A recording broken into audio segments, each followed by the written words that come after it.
Hey, you guys. Today I have one question for us, and that is, can we be the generation that actually heals, not just the one that desires healing? This particular question that I'm posing today reminded me of a memory that I have from when I was 13 years old. At this point in time, my mom had been jumping relationship to relationship. She'd been married, she'd been divorced, she'd been married again, she'd been divorced again, she'd had multiple boyfriends, and long story short, most of the time they ended up moving in with us, and it was just very unhealthy for the kids.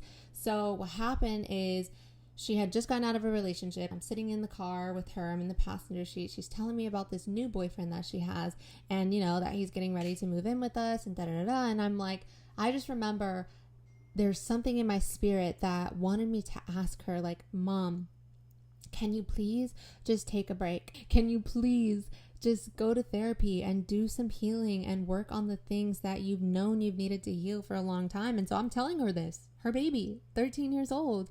And I'm explaining this to her because I'm saying, Mom, it's actually really exhausting for us kids to be getting drugged through every relationship that you're dragging yourself through and having to adjust to new men in the house and having to accommodate them. She started telling me this story just about how, she tried to go to therapy when she was a younger girl. She had had so much emotional abuse. She'd had physical abuse. She had had sexual abuse. And what happened in her session is that she had become so overwhelmed with grief, with shame, with guilt from the things that happened to her that when the therapist started to dig up those things, she couldn't confront it because of how overwhelming it was. And she told me in that therapy session, she actually ran away. And so she was basically telling me, like, I tried therapy and it didn't work. I couldn't confront what I needed to confront. And so she basically just lived her life trying to fill the holes in her heart from the things that she experienced with everything but healing, with everything but the things that she needed. She had turned to men in broken relationships. She had turned to chasing money. She had turned to drugs at some points. She had turned to many different things over her life. She even turned to God and she came to the faith, and then eventually she got into another relationship that completely pulled her away from it. So what I understood and what I started learning as I was continuing going through my childhood is the things that my mother refused to confront, the things that she refused to heal, ultimately impacted not just her but also her kids, because now she's making decisions from her wounds. And we actually ended up picking up some of the things that she had gone through. Some of us did experience sexual abuse, some of us did experience physical abuse, some of us did experience drug abuse, and it was very detrimental. And then not having an example to follow on how to heal those things really severely impacted us. And I still have siblings today that are struggling with drug addiction. I have siblings today that are struggling with mental health issues, and I'm struggling with some of my own healing processes, right? And so this is why I'm talking about it today, because there's so many of us out there that have experienced parents and grandparents that refuse to heal. And now we're over here trying to pick up the pieces, trying to figure out how to do it for ourselves. And I see in this generation that many more people are open to therapy. Many more people are open to actual deeper healing, but some of us are still stuck. Some of us are still confused about how to approach a healing process, how to address wounds that came from parents that we love and that we care for and that we feel did the best for us, and yet still did have a detrimental impact on us. But I really think this generation is not just about surviving. This generation is meant to truly live.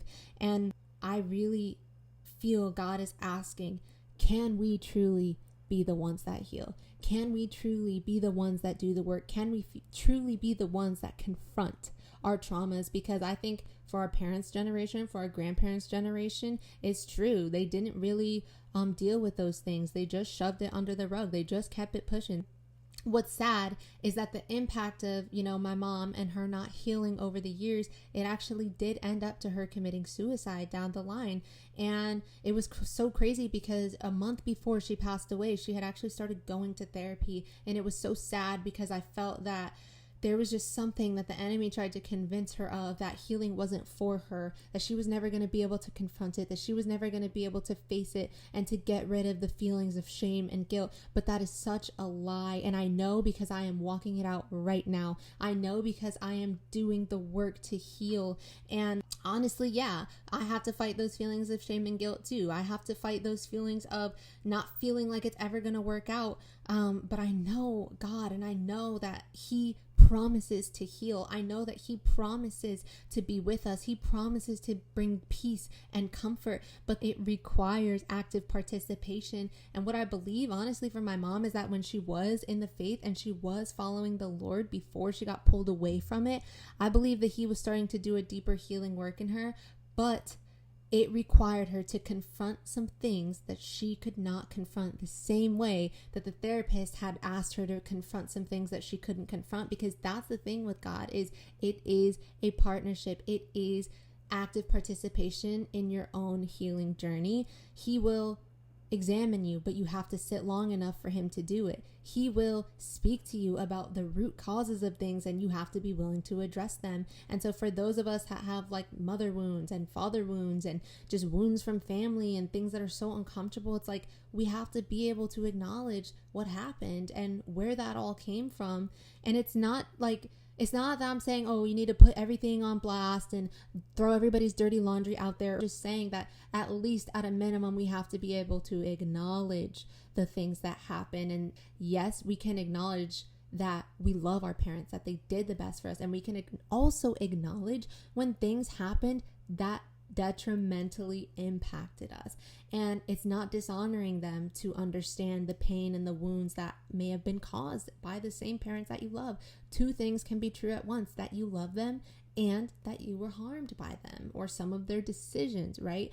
Some parents don't even know how they've impacted their kids. They don't even know the way that their choices and their decisions have caused their kids to have to grow up and heal and learn how to fix these things, because it's just not what they were taught. They didn't know how to heal either. They were just doing their best, right?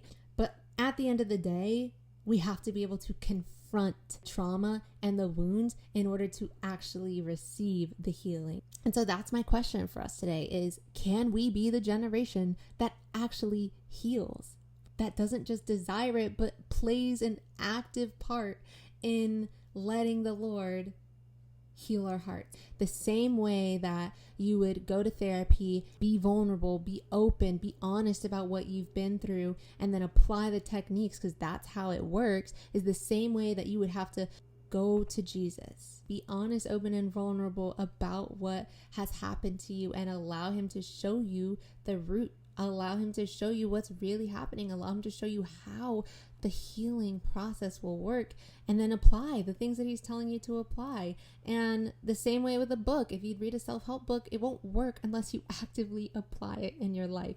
This is my encouragement to you, that healing is possible. The Lord has brought me through so many things, and I am still standing today and still completely intact today because of Jesus. Your healing is bigger than you.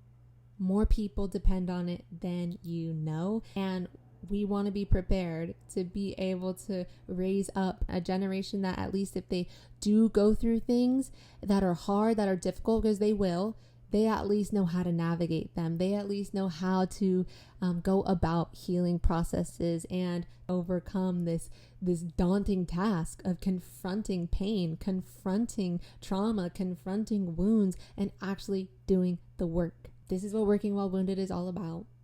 It's time to get to work. It's time to start acknowledging the pain and the things that we've gone through to be the generation that actually healed. Amen? Amen. All right, you guys. Love you so much. I pray that you guys let this word sit in your heart if it's for you, and just understand that it's going to be hard. It's going to be painful. It's going to require you to confront some things you don't want to confront, but it is going to be so worth it for everyone in your life, not just you. Bye.